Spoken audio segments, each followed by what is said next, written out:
Sa panahon natin ngayon ay napakarami na talagang mga batang manlalaro ang nangangarap na magtagumpay sa kanilang mga karera sa mundo ng basketball at mapasama balang araw sa Gilas Pilipinas. Isa na nga dyan ang batang pag-uusapan natin ngayon mga boss, na walang iba kundi ang nabansagang The Baby Giannis Antetokounmpo ng Pilipinas, na walang iba kundi si Samuel Isomchi. Siya ay 12 years old pa lang, ngunit kung titignan itong si Samuel ay parang hindi bata ang naglalaro sa loob ng court dahil sa husay at galing nito maglaro. Sa katunayan ay kaya na niyang dumakdak kahit siya ay 12 years old pa lang.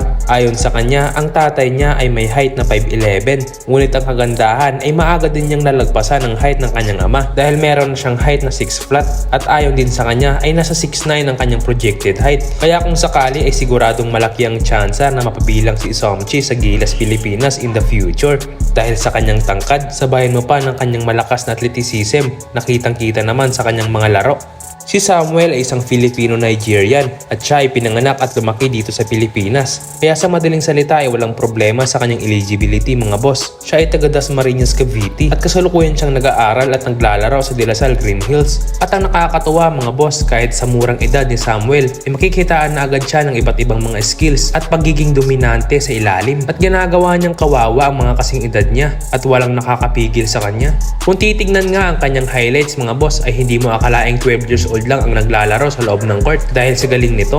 Kaya marami ang nagsasabi na siya na ang papalit kay na AJ Edu at kay Soto. Well, tamang-tama yan dahil kulang na ang Gilas Pilipinas sa sentro. Kagaya na lang sa nakaraang Gilas Under 16 na meron ng pinakamatangkad na 6'6" at ang karamihan ay nasa 6'2" lang ang height. Kaya malaki talaga ang posibilidad na maging parte din si Isomchi sa ating national team balang araw. Patuloy din ang improvement ni Samuel. Katunayan ay ilang beses na siyang itinanghal na MVP sa mga under 12. Palagi din siyang napapasama sa mga mythical 5 at champion. Nakapaglaro na din siya sa palarong pambansa. At ngayon ay panoorin naman natin mga boss ang ilang mga highlights ni Samuel Isomchi. At kayo na ang bahalang humusga mga boss.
At kung nagustuhan mo naman ang ating video mga boss, maaari pang pag-ipindot naman ng subscribe button at notification bell para lagi kang update sa mga bago nating video. Maraming salamat mga boss.